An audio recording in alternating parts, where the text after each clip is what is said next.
Hello everyone, welcome back to Shiksha by Shikha. आज की video में हम बात करने वाले हैं अद्वैत के बारे में। आदि शंकराचार्य के द्वारा जो अद्वैत की फिलोसफी दी गई थी, हम शॉर्टली मेरे हैंड रिटन नोट के साथ उसको समझने की आज कोशिश करेंगे। तो आइए स्टार्ट करते हैं। यूनिवर्स मतलब ब्रह्मांड और ब्रह्मांड की उत्पत्ति को लेकर मनुष्य हमेशा से बहुत ही जिज्ञासु रहा है, बहुत ही क्यूरियस रहा है।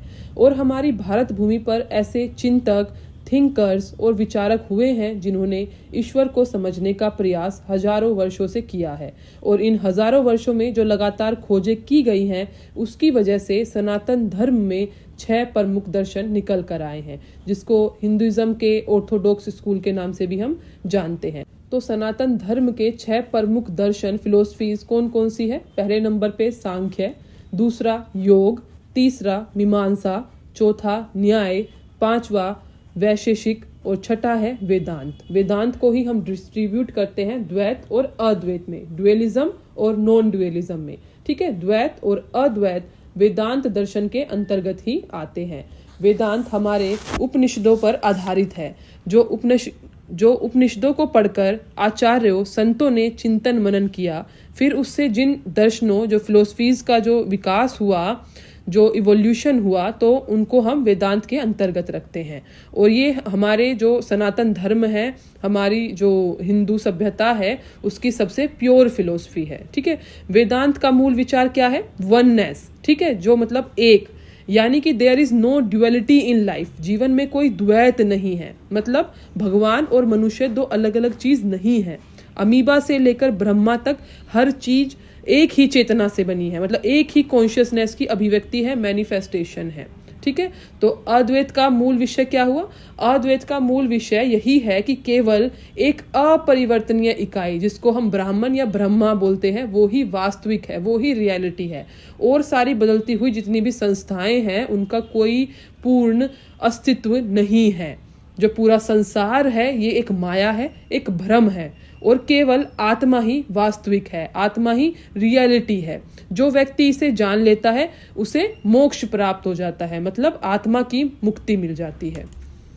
तो सिंपली हमें अद्वैत फिलोसफी से ये समझ में आया, मतलब इसमें क्या कहा गया है? इसमें कहा गया है कि व्यक्तिगत स्व है, मतलब हमारी जो आत्मा है, ठीक है, हमारा जो इंडिविजुअल सेल्फ है, और जो ब्रह्मा है, ठीक है, वो दोनों एक ही हैं। It states that both the individual self, मतलब आत्मा, and Brahma are the same. और जो इनके बीच का अंतर जान लेता है, उसको मुक्ति मिल जाती है। And knowing this difference cause liberation, उसको मुक्ति मिल जाती है।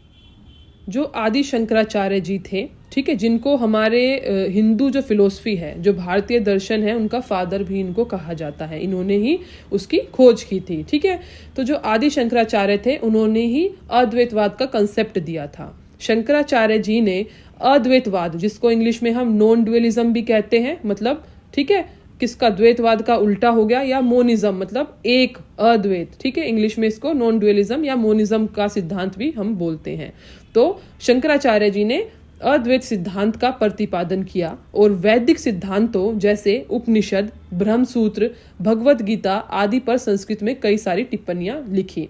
वह बौद्ध दार्शनिकों के विरोधी थे। उन्होंने जो बौद्ध फिलोसफर्स थे, बुद्धिस्ट फिलोसफर्स थे, उनको अपोज किया था। जब बौद्ध धर्म जो था वो लोकप्रियता हासिल कर रहा था, बहुत ज्यादा पॉपुलैरिटी गेन कर रहा था, तब वे हिंदू धर्म को पुनर्जीवित करने के लिए काफी हद तक जिम्मेदार थे। अद्वैत वेदांतियों के अनुसार उपनिषद अद्वैत के एक मौलिक सिद्धांत को प्रकट करते हैं, जिसे ब्राह्मण या ब्रह्मा कहा जाता है, जो सभी चीजों की वास्तविकता है। तो सिंपली जो हमने ऊपर अभी पढ़ा था कि जो केवल ब्रह्मा है वो ही रियलिटी है। इंसान और भगवान दोनों अलग अलग नहीं है, दोनों एक ही चीज से बने हैं। जो ब्रह्मा है वो ही रियलिटी है। तो केवल अद्वैत से आपको यही समझना है कि कुछ भी ड्वेल नहीं है, दो नहीं है कुछ भी, केवल सब कुछ एक ही है, और ब्रह्मा ही सब कुछ है। ठीक है, तो कुल मिलाकर अद्वैत वेदांत का मूल जोर इसी बात पर है कि आत्मा शुद्ध गैर इरादतन चेतना है, कॉन्शियसनेस है। ठीक है, यह बिना किसी द्वितीय, मतलब ड्युअलिज्म, अद्वैत अनंत अस्तित्व वाला और संख्यात्मक रूप से ब्रह्मा के समान है। ठीक है, जितने भी ये अद्वैत वेदांतवादी हैं, ये यह स्थापित करना चाहते हैं कि किसी भी व्यक्ति का मूल क्या है? आत्मा है, केवल ब्रह्मा है।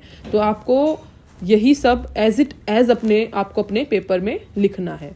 तो मैं आशा करती हूँ कि जो मैंने आज आपको समझाया है अपनी वीडियो के ज़रिए वो आपको अच्छे से समझ आया होगा और मेरी वीडियो आपके लिए बहुत ही यूज़फुल रहेगी। अगर आपकी कोई भी क्वेरी होती है तो आप मुझे कमेंट बॉक्स में बता सकते हैं। Thank you and all the best for your exam.